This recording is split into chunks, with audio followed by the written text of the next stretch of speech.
do grupo. Sobre os erros da Daiane Muniz, ela conseguiu cagar em tudo, tá, rapaziada? Na súmula, por exemplo, da partida, ela simplesmente erra o autor do gol do Palmeiras. O primeiro gol foi marcado por Maurício e ela coloca na súmula que o gol foi marcado pelo Marlon Freitas, que nem participa da jogada. E eles são bem parecidos, né? São pessoas, assim, idênticas, né? Os dois têm cabelo liso, ou os dois têm cabelo raspado, são muito parecidas, né? Tem a mesma numeração na camisa também, né? Então ela conseguiu errar até nisso. E mais, no segundo tempo, o Sabino leva um cartão amarelo e ele fica desesperado, porque ele fala assim, não fui eu. E ela não revê nada, ela não tem a ajuda de ninguém e ela mantém o amarelo pro Sabino, que não fez a falta. Quem fez a falta foi o Danielzinho e o Sabino que levou o amarelo. E aí vai uma crítica aqui, eu acho que era o Danielzinho no lance, tá? Mas se não for, fica pra quem tava no lance. Cara, se você tá vendo que o seu zagueiro vai ser amarelado e foi você que fez a falta e você sabe que você fez a falta, chama a responsabilidade, fala, Daiane, fui eu que fiz a falta, ele não fez nada, foi eu. Porque aí você deixa um zagueiro amarelado e você é meio campista, vai ficar de boa. Pô, atenção, né? São Paulo foi muito passivo ontem, essa que é a verdade. O Felipe Espíndola, rapaziada, o diretor de comunicação do São Paulo, assumiu e tá espetacular a comunicação do São Paulo agora. Ele simplesmente deu no meio, tá, rapaziada? Ele postou ali um vídeo exclusivo da SPFC TV que mostra claramente o toque na mão, né? O toque na mão do Gustavo Gomes, né, no lance do pênalti. Que a Daiane não marcou, que o VAR não recomendou, o senhor Thiago Peixoto, canalha, vagabundo, e mostra claramente a bola batendo. Teve os palmeirenses aí que falaram, mas a bola resvalou na barriga do Gustavo Gomes, na coxa do Gustavo Gomes, no pinho do Gustavo Gomes. Não resvalou em nada. Tá aí pra vocês, palmeirenses. Vão falar o que agora? Qual vai ser a desculpa canalha que vocês vão dar agora? Não tem mais desculpa. Bom, um adendo aqui, tá, rapaziada? Só um parênteses. As imagens da SPFC TV estão espetaculares. Coloração, nitidez, resolução, tá muito boa mesmo, cara. Parabéns aí ao Felipe Espíndola, que criticou o VAR, né? Nesse lance que ele postou, ele disse que o VAR é uma piada. E de fato é uma piada mesmo, né, rapaziada? E tem ali também um lance que viralizou, tá viralizando uma imagem, né? Onde a Daiane conversa com o Caleri e ela fala no lance do pênalti, né? Que ela não marcou.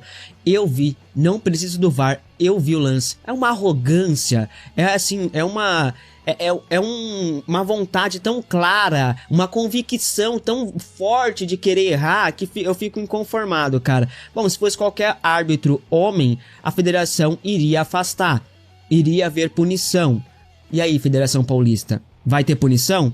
Não, né? Por quê? Porque acho que é o presidente da Federação Paulista, deixa eu só confirmar pra ver se é o presidente mesmo, rapaziada.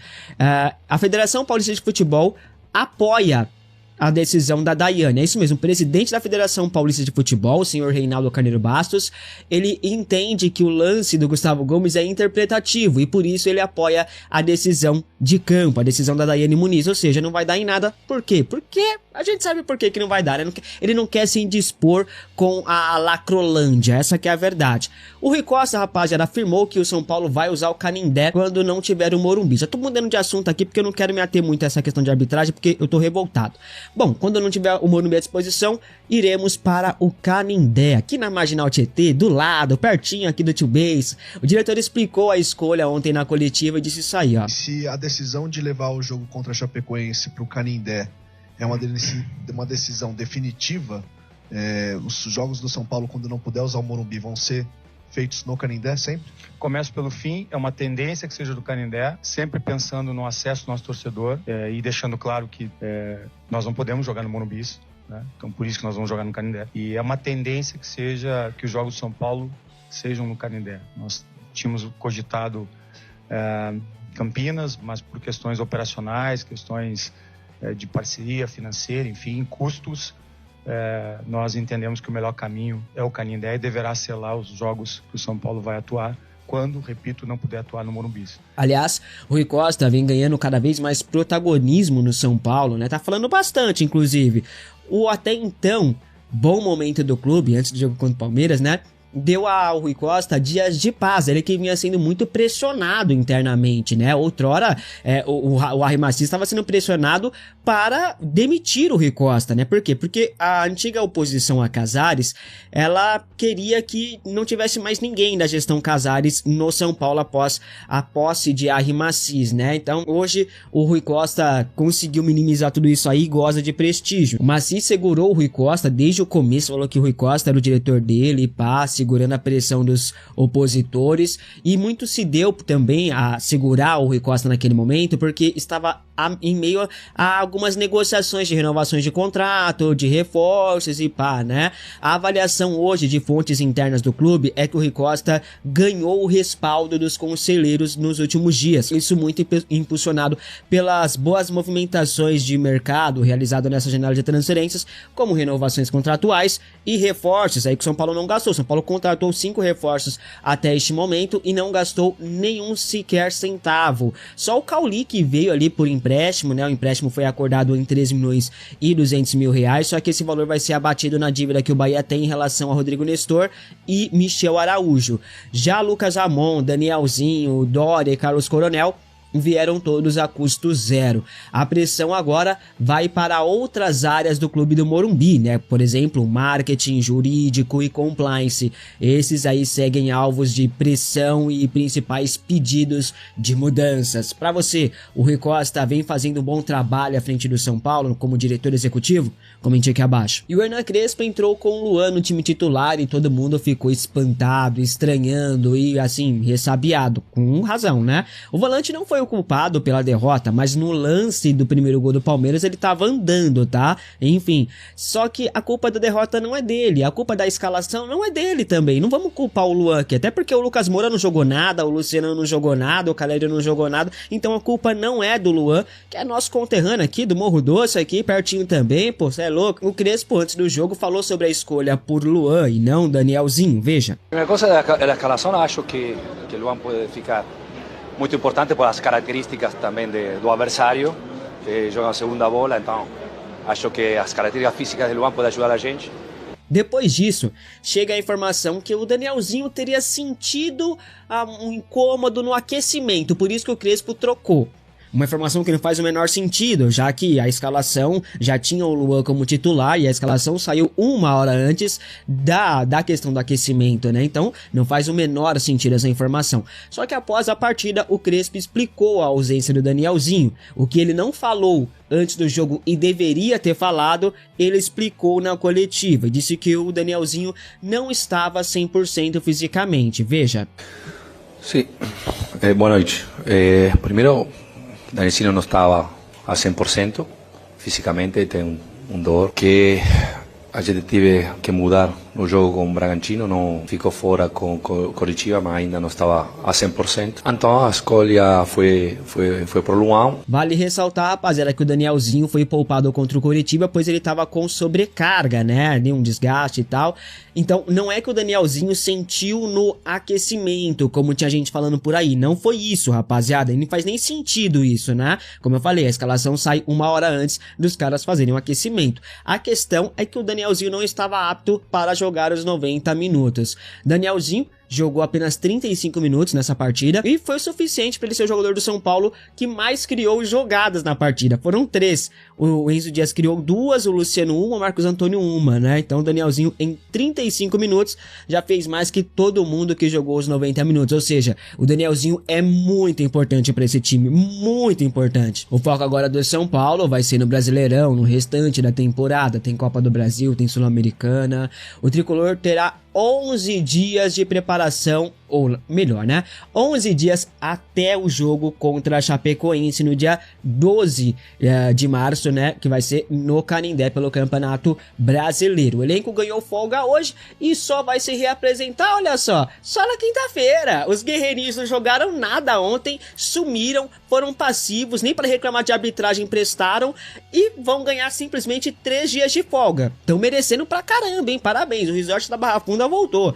Amanhã e quarta-feira, só os jogadores que estão em recuperação de lesão irão ao CT da Barra Funda para fazer os seus respectivos tratamentos, tá? O São Paulo usará esses dias ali, que não vai ter jogos, como uma possibilidade de curar as feridas, como o próprio Hernan Crespo disse na coletiva ontem. E a união do grupo é assim um dos pontos fortes que é bem avaliado, né, nos bastidores, é destaque nos bastidores ali a união dos jogadores, tá, rapaziada? Enfim, continuando com as informações aqui, vamos falar sobre mercado da bola. Janela de transferências na Europa tá fechada, mas isso não impede os europeus de buscarem contatos, de já se movimentarem, deixar as coisas bem alinhadas. É assim, mercado da bola é o ano todo, rapaziada. Bobadilla vem se tornando peça-chave no time do São Paulo, né? Foi o jogador que mais atuou desde a volta de Hernan Crespo ao São Paulo no ano passado. Contra o Coritiba ele chegou a 100 jogos pelo Tricolor e ontem fez o seu jogo 101. Não à toa o paraguaio desperta o interesse de vários clubes do exterior. Nos últimos dias, 3 clubes europeus fizeram sondagem por Damian Bobadilla. Os contatos foram feitos diretamente para o staff do atleta, tá? Não chegou nada de oficial à mesa do São Paulo, pelo menos ainda não chegou, o que não significa que não chegará, tá? Então vai chegar essa proposta em breve. O São Paulo já sabe que o Bobadilla é um jogador que está muito valorizado e se valoriza a cada dia e é um dos grandes potenciais de venda do São Paulo na próxima janela. Acredita-se internamente que após a Copa do Mundo o jogador vai se valorizar ainda mais, então vai valer muito mais do que ele valeu na última janela de transferências, tá? E os clubes que fizeram sondagem por Bobadilla são Brighton da Inglaterra, Real Betis da Espanha e Como da Itália. O Como que é muito bem treinado pelo Fábregas, se não estiver enganado, né? Tem um time muito interessante esse Como da Itália. O Bobadilla, alguns meses atrás, o Bobadilla tava louco pra ir pra Itália, tá? O Bobadilla é um jogador que tem o desejo de jogar no futebol italiano, então pode ser que o Como ganhe a preferência. Pode ser, tá? Não tô cravando, não. Acho que até o futebol italiano é mais o estilo dele. Acho que o futebol espanhol se encaixa ainda melhor, tá? Mas enfim, Como, Betis e Brighton fizeram sondagem e demonstraram interesse na contratação de Bobadilla. Como eu falei, não chegou nada pro São Paulo, né, de fato, proposta, mas os clubes já sinalizaram para o staff do jogador o interesse no atleta, tá? Propostas devem chegar na próxima janela de transferências. O São Paulo acredita que pode fazer uma boa venda com Bobadilla, talvez a maior venda deste ano deve ser a do Bobadilla. São Paulo que comprou o jogador em 2024 pagando 10 milhões de reais por 60% dos direitos econômicos do atleta. O Cerro Porteño tá louco para que o São Paulo venda o jogador, pois tem uma porcentagem ali do jogador também, tá? Inclusive foi a imprensa paraguaia que trouxe a informação dos 3 interessados no Bobadilla. Enfim, Damian Bobadilla não deve virar o ano como jogador do São Paulo não, tá? A tendência é que ele seja vendido na próxima janela de transferências, no máximo do final do ano, no máximo, mas acho que na janela de verão da Europa já deve acontecer a venda do Bobadilla sim, tá? E o São Paulo segue negociando a rescisão de contrato de Oscar, ainda falta chegarem a um acordo quanto aos atrasados. Vale lembrar que a Superbet e o São Paulo dividiam o salário do meia. Desde que o Oscar teve ali o problema de saúde, né, e decidiu parar de jogar futebol, ele parou de receber salário já no ano passado. E muitos me perguntam, pô, Bess, mas o Superbet não poderia ajudar o São Paulo a trazer um reforço de peso, né? Pegar o salário que não tá pagando pro Oscar e pagar pra esse reforço de peso, não seria interessante realocar essa grana? Seria, cara, seria muito interessante sim. A Superbet que pagava, né, 1.200.000 reais do salário do atleta. Esse valor, que não está sendo mais pago para o jogador, está sendo englobado no pagamento do contrato de patrocínio master. Como já era, a Superbet não pagava nada diretamente pro Oscar, pagava pro São Paulo e o São Paulo fazia o repasse para o jogador. Agora não, agora está englobado tudo no valor de patrocínio master e o São Paulo faz o que quer com o dinheiro, tá? Pode ser usado para contratar outro jogador de peso no São Paulo? Pode, tá? Mas segundo informações do jornalista Alexander Vieira, a Superbet não quer que isso aconteça. Inclusive a prioridade da diretoria São Paulina é equilibrar as contas, tá? Ao invés de fazer uma grande contratação, reforço de peso, a ideia é pagar contas, evitar atrasos e por aí vai. Ou seja, essa grana que seria para pagar o Oscar, vai servir para pagar as dívidas do clube, contas emergenciais, etc. A Superbet não quer mais ajudar o São Paulo nesse tipo de operação. Acabou, foi algo pontual e a Superbet não planeja fazer algo parecido novamente. Essa é a decisão de momento, claro que pode mudar no futuro, mas de momento é isso. E no sábado, rapaziada, o São Paulo anunciou a renovação de contrato do Sabino, tá? O zagueiro é um dos principais jogadores do setor hoje. E nesse ano o Sabino é o líder de ações defensivas no São Paulo, vivendo excelente fase com a camisa tricolor. Ele que assina com o clube do Morumbi até o final de 2028. Desde que o Crespo voltou ao São Paulo, Sabino fez 38 dos 46 jogos, tá, rapaziada? Sendo que foi 33 vezes titular. Ele que chegou em 2024 com pausa contrato de de 5 segundos para pedir a sua ajuda ao nosso canal com o seu like e se inscrever se ainda não for um inscrito. Informação agora, o Maceió tem 2 times da Série A que já fizeram proposta por ele, essa é a informação que eu tenho. E o São Paulo sim, carrega o Maceió na sondagem, no campo da especulação, quando o São Paulo vê agora a necessidade de se reforçar. Até ontem, antes do Palmeiras, o São Paulo não tinha necessidade nenhuma de se reforçar. Tava tudo em mil maravilhas. Uma lua de mel tremendo, o Crespo invicto a 8 jogos. Tava tudo bem. Agora, quando você pega um time que aperta um pouquinho mais, não é o Flamengo em crise, não é o Grêmio que veio pra São Paulo aqui desmantelado, que colocamos ele no bolso. Não é. Hoje, nós pegamos um Palmeiras que estava querendo ganhar, estava querendo jogar e foi lá e conseguiu ganhar do São Paulo. Não foi assim que o São Paulo, nossa, não faz frente. Palmeiras é muito mais forte. Pelo contrário, se tem um pênalti quando tá 1-0, São Paulo empata o jogo é outro. Então o São Paulo ele realmente deu mancada. E grande parte da mancada foi quando o técnico Hernan Crespo saca o Danielzinho para colocar o Luan. Mas eu já chego lá.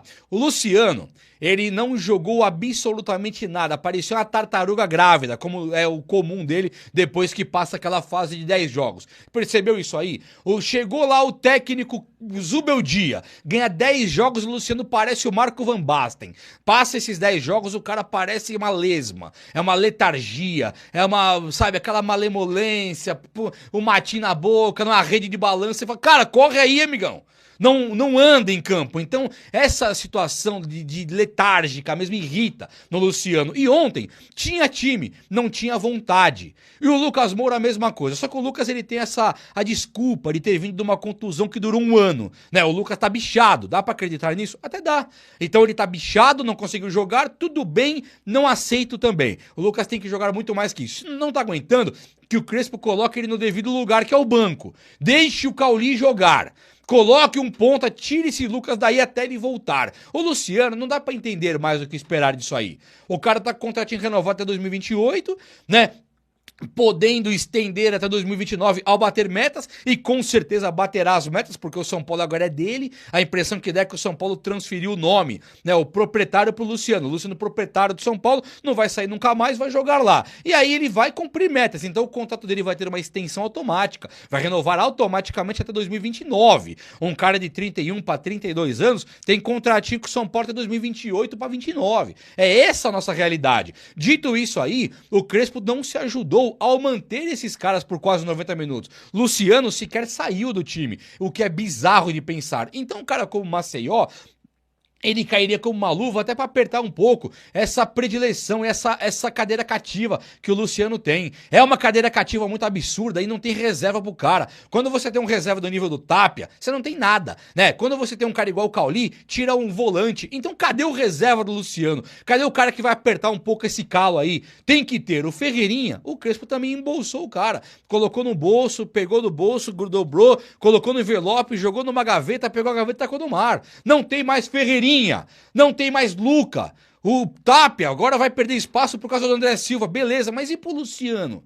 Vai ficar essa passividade, deixa o Luciano jogar pra sempre aí. O São Paulo não ganhou nada com esse cara. O Luciano era banco no Paulista, do Crespo lá, ele era banco. Quando é a Copa do Brasil do Dorival, o Luciano é banco também. O Luciano e título não entra na mesma frase. Ele não é o ganhador que se espera, o anárquico, não é assim, o anárquico. Nossa, como é bonitinho, o príncipe anárquico, ele não aceita ordem, ele não banca ali posição, ele joga onde ele quer, ele é anárquico. Quando você tá ganhando, fala isso bonitinho, né? O cara é anárquico, né? Fez 2 gols do Náutico, ele é anárquico, tá lindo. Agora, quando no Palmeiras não vê a cor da bola, Entrou John Arias, daquele jeito, parecendo um foguete, e o nosso é o Luciano. Se é no Flamengo, o Arrascaeta perde desse jeito, o Arrascaeta é cobrado. Se é no Corinthians, lá o Depay perde desse jeito, Depay, Garro, são cobrados. Se é no time do Atlético Mineiro, o Hulk é cobrado. Chega no São Paulo, ninguém vai cobrar o Luciano. É essa a realidade que nós temos que aceitar? Não é. Então tem que ter Maceió agora. Se vire, Rui Costa. Temos que montar um time. E esse Crespo aí também é o seguinte: vai tirar Danielzinho? Manda embora já. Já manda embora. Não quer mandar embora? Tem torcedor que foi dobrado pelo Crespo na coletiva. Até eu fico, assim, querendo ser dobrado pelo Crespo. O cara que parece que ele é o rei da coletiva. Na hora que ele vai no jogo, você fala, mas caramba, o cara tirou o Danielzinho pra colocar o Luan. Que bizarrice foi essa? Chamou o Palmeiras pra cima e tomou os gols. Chamou pra cima e tomou. O Danielzinho, que vinha sendo o melhor volante do futebol brasileiro, ao lado do Marcos Antônio, que não é para ser considerado só um volante. Falar que o Marcos Antônio é volante é limitar demais a qualidade do monstro daquele. Então, quando nós temos um cara igual o Danielzinho, esse sim é segundo volante, dando assistência contra times aí que ele dá assistência pro Lucas, dá assistência aí contra o Red Bull e elimina o Red Bull, ele faz gol contra o Flamengo no Brasileirão, ele é monstruoso. Mas aí você pega o cara desse tiro e põe no banco de reservas. Então o Crespo, ele não sabe o que ele quer, a não ser medo. Eu acho que o Crespo ele ainda dá a mão pra atravessar a rua, ainda deve dar, porque um medo desse não tem cabimento, não tem explicação. Ele dá a mão pra alguém pra atravessar a rua, é medroso, não é cara condizente com o nível do São Paulo Futebol Clube. É vergonhoso ter colocado o Luan ontem, porque o Luan não jogou nem contra o Red Bull, nem contra a Ponte Preta já rebaixada. Se a Ponte Preta tava rebaixada, era só ganhar ali. Por que não colocou o Luan pra testar ali? Por que não colocou o Luan quando pegou aí o time do Primavera, como é que chama? Primavera, quando pegou Velo Clube, sei lá se pegou, quando pegou Português em casa, quando pegou Mirassol, colocasse o Luan ali não coloca. Vem colocar contra o Palmeiras na semifinal. Então o técnico é um bobaloide, sabe? É um cara que não tá nem aí com a hora do Brasil. É um cara que a impressão que dá é que se passa do Palmeiras, não sabe o que fazer. Não perde o endereço de casa, não sabe pra casa. Passei do Palmeiras e agora que eu vou ganhar um título, sabe? Não sabe o que fazer, tem medo. Então esse Crespo também já tô de saco cheio já. O recado que ele dá pro elenco, quando ele tira o Danielzinho não importa o que você faça, se você não se chamar Luciano, você vai sair. Não é essa a impressão que eu dou de recado? Não importa quem é você, não importa o quanto você jogue, igual o Danielzinho, vai sair.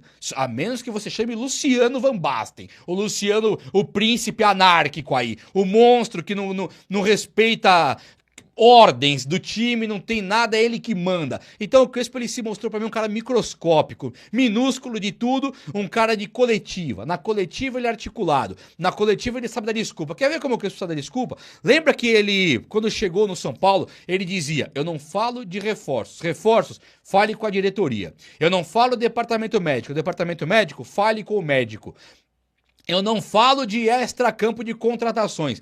Pergunte pra diretoria. Não era o que ele falava? Depois que começou a perder, eu preciso de reforços. O departamento médico tá cheio. Não, eu preciso de mais jogadores. Não, a diretoria tá bagunçada, eu não consigo ganhar. Então ele não fala do extracampo até a página 2. Na hora que interessa, ele fala sim. Ele fala com certeza. Ontem ele quis falar da Chapecoense, que é o próximo jogo. Ele sempre fala na coletiva, eu não falo do próximo jogo, quero falar de hoje. Como ontem ele não